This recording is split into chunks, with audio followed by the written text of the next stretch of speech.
Nag-atubang na sa Independent Commission for Infrastructure o ICI si House Representative Majority Leader kag Ilocos Norte 1st District Representative Sandro Marcos subong nga adlaw Desyembre 4 nagsumpa ang presidential son sa atubang sang panel apang naghingyo ini sang executive session nga ginaprubahan naman ni ICI Chief Andres Reyes Jr. Suro sa iya legal counsel, posible nga may mga kritikal nga impormasyon halin sa testimonya sang kongresista. Mahimo ini makaapekto sa dugang nga investigasyon sa komisyon, gani nga gin-request nila ang executive session, garason man kun nga gin-utod ang live stream.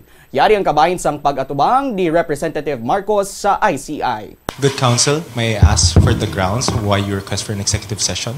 Your Honors, we have written earlier to formally request for an executive session because our client here has already submitted himself voluntarily. He would like to share as much information as he can, as candidly as possible. And more importantly, there may be critical information that may be elicited from his testimony, which may jeopardize or compromise further investigation of this commission. So for that reason, we again request that for an executive session for Congressman Marcos.